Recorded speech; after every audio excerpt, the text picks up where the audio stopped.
Green MP Benjamin Doyle is proudly queer and non-binary. My gender is expansive and fluid, not muzzled by the strict confines of a suffocating binary. But it's the confines of what's deemed politically acceptable language and imagery which has the MP under intense scrutiny. We are currently screening an immense number of death threats and abuse directed at our MP, Benjamin Doyle, and their precious tamaiti. The MP has a private Instagram account called Bible Belt Bussy.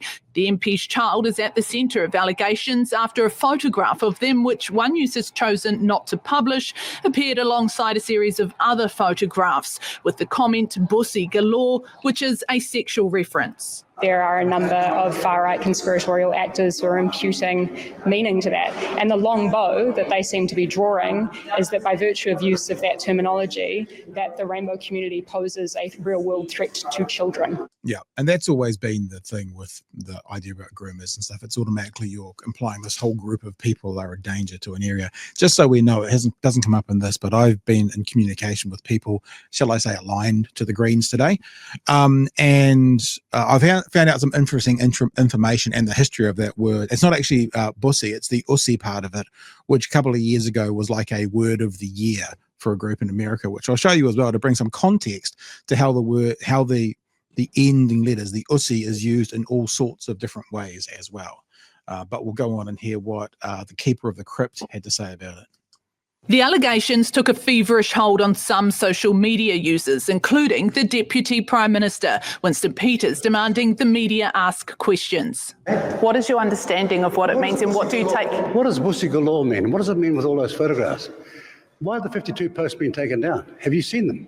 The word bussy, what is the definition of that? Honestly, I'm just not really that interested in getting into oversimplified definitions of terms like that. And knowing the definition, so why don't you provide it? And what I can say to you, Mikey, is that what we're talking about here is terminology where context is incredibly important. So there are explain many the context. Yeah, the context is that members of the rainbow community oftentimes use terminology which could be considered to be outrageous. Oh, it's not about using language. I don't agree. If the photographs are concerning. Under the current scrutiny, the MP has now... We're not going to see them tonight, but just be aware, the photographs, I'm going to say allegedly, because I haven't actually confirmed it's his child, but I think we believe it to be his child, has him kissing his child and has his child sitting on his lap. That's the photographs. So for Winston Peters to say the photographs are concerning, that's just so much of a red herring and off the park. It's not even in the game. It's so far off the park. Moved dozens of photos. I want him to explain why he did that, and if they were legitimate, what? Maybe that's it, Chewie. He wants him to explain why he kissed and hugged his child. Maybe it's more like Winston Peters just doesn't understand empathy being shown in a man. I think I cut you off. Are you going to say something there, Chewie? Yeah, I was going to say the other piece of content, which context, which I haven't seen here, is it's not like it's a picture of him and his child, or sorry, them and their child, saying bussy galore. It's a collection of photos in a single post. You know, you post up something on Instagram, and you put a comment on it, and you put 10 photos in it. The way that this is being framed is it's just that one picture. And they're very much pointing at the go, why would he say that about his child? It's not.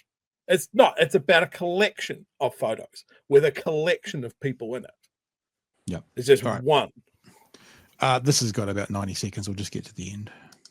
Pull 52 of the posts down. When somebody sees that things on their private account are being leaked, including mis and disinformation relating to their child, I think that it's pretty normal for somebody to respond in such a way to try and shut that down. The Greens say Winston Peters is doubling down on disinformation, drawing parallels to recent protests by Destiny's Church against the rainbow community. Oh, look, this is identity politics at its worst.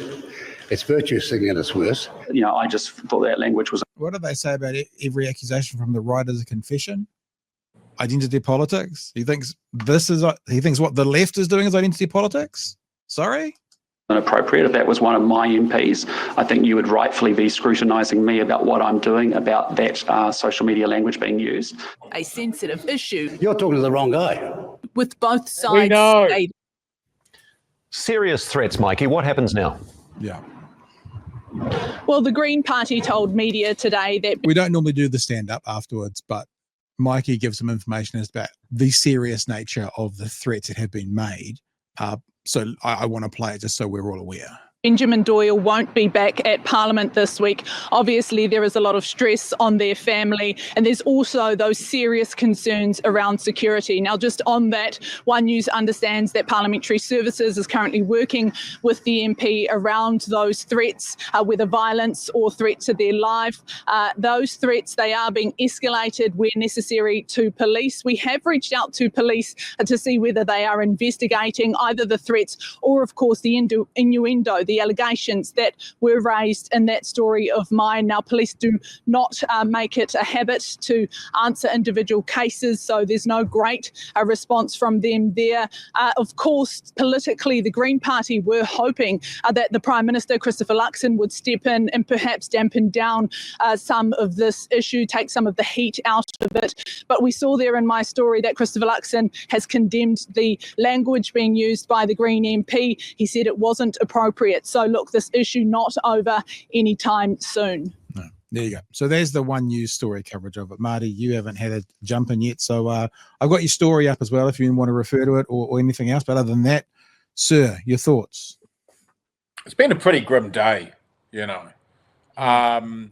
This was generated off the back of some internet sleuthing by Detective Inspector Annie O'Brien, who found that, you know, this bussy word had been used in a blue squiggle line. And just think what we're saying and doing here. We are making, there is insinuation and allegation that somehow this is inappropriate, this is an abuse. I don't even want to get into the talk because I just find it so despicable. We are damning a person with no evidence whatsoever.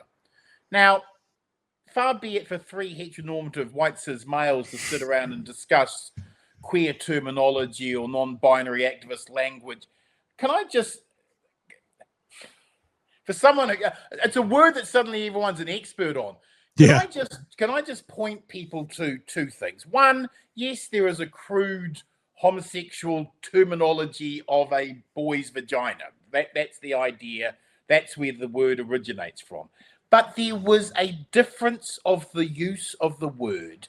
And I would just like to point everyone to a 2022 article that I'm going to post up on the Daily Blog tomorrow, where Lil Nas is calling on the word bussy to be in the dictionary in 2022, because amongst that culture, just like the word queer and the word faggot had been taken back by that community so that it didn't have that power, bussy was going through the same thing. Now, again, I'm no expert on the language, but if you're suggesting that this is evidence to damn someone and make the allegations, the despicable allegations that have been made, this is how the Peter Ellis witch trial sort of kicked off. You know, this is like a people seeing things and then suddenly having a conspiracy of Pizzagate.